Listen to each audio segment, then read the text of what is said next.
Hello, I'm Dr. Republica Sridhar, Founder Chairman, RMD Group of Hospitals and Care.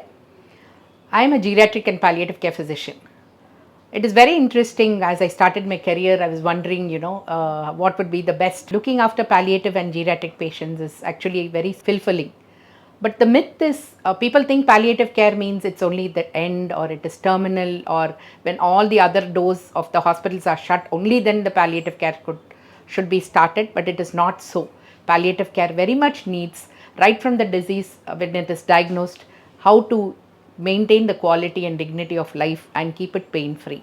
Palliative care not means only at the terminal stage or end of life care, but also right from the diagnosis to keep the quality of life.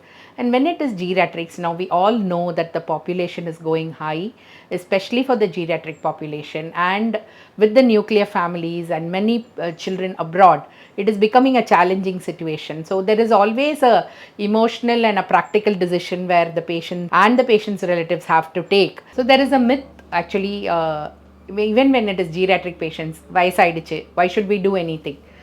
நான் வந்து வேலைக்கு போகிறேன், நான் care giver வச்சு பார்த்துக்கணுமா, இல்லை ஒரு இன்ஸ்டிடியூஷனில் வச்சா பெட்டரா அப்படின்றது is always a complex kind of a practical and emotional decision where every family member, even the patient or the elderly or the palliative care people, even the community and the social impact.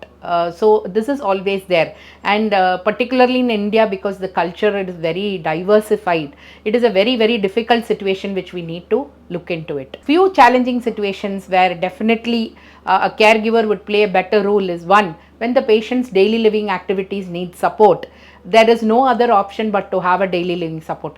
If your family is broad, you have multiple people to look after, youngsters particularly to look after, maneuvering the patient or moving them around, then I think a caregiver might not be a need. But when the daily living activities becomes challenging, definitely a support system, a professional support system will make a lot of difference.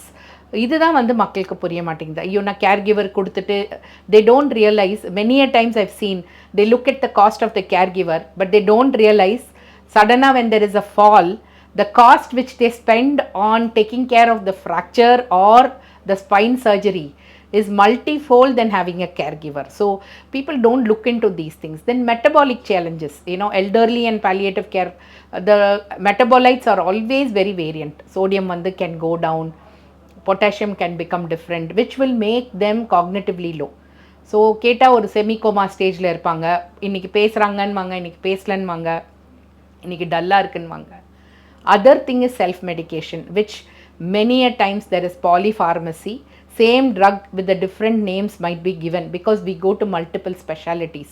So we don't realize. யாரும் உட்காந்து அந்த ப்ரிஸ்கிரிப்ஷனை பொறுமையாக பார்த்துட்டு இந்த doctor இதை கொடுத்துருக்காங்க, அந்த doctor இதை கொடுத்துருக்காங்கன்னு அப்படியே பிளைண்டாக போட்டுப்பாங்க. There was a real situation where one elderly who was in an old age home, her children were abroad. The caregivers could not take care because she was normal and walking around, but there was a doctor who changed the medication, which was a diuretic. So this party used to urinate a lot, and the senior place could not handle it. So they said, no, we need to have a caregiver, but why is this happening? All we need to do is just change the medication, and she was up and above and better.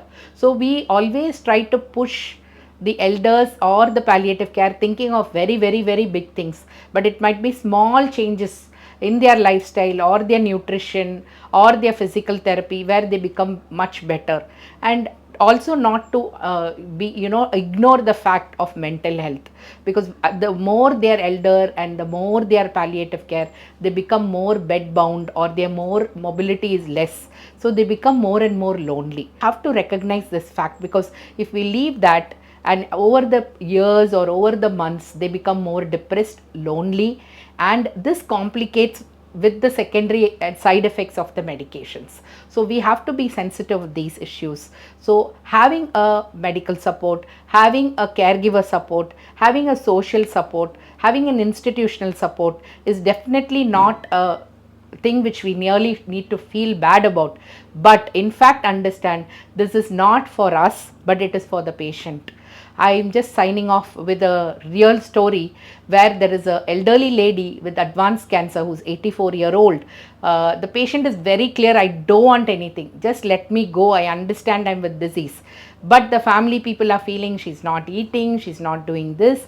So there is, intervention in terms of not only medication, but also we are trying to cross boundaries, which is always a pollution in the family. So one end of the family thinks she should be up about and alert, whereas the patient wants to, let go. And there is the physician who's trying to give supportive therapy. So there is lot of confusion. So this can be avoided if you can have a family decision, understand what the particular patient or the elderly needs, what is socially dynamic. The family dynamics plays a major role, which we never give it a thought. Okay, we think he's lonely, he doesn't have anybody, so go, let's put them on the institution. But maybe when they go, we had another patient who came, they said, suddenly my brother has developed dementia, he's little delirious. I think he's getting old, so he is 60, late 60s, 68 or something. When they brought, thinking it is dementia care and whatever, when we explored the medical condition, we realized he had a huge brain clot which has been degenerating for him for 1 week, which they did not realize. So let us be sensitive that having geriatric and palliative care patients is not that they are only terminal or in the end, but understand whatever we can correct, make them better, then only the quality of life will be better. So after treating the clot, the patient whom we thought needs continuous care and needs to be admitted in an institution, after giving the complete care and treating the blood clot, now the patient is up and above again walking. So these myths have to be cleared. We should leave the professional people to make them understand. Also have a clear dialogue with the family so that you can have a clear roadmap, what is best for the patient, what is best for the family, how the quality and dignity of life for not only the patient but also the caregivers becomes important. So I'm really glad to have this awareness.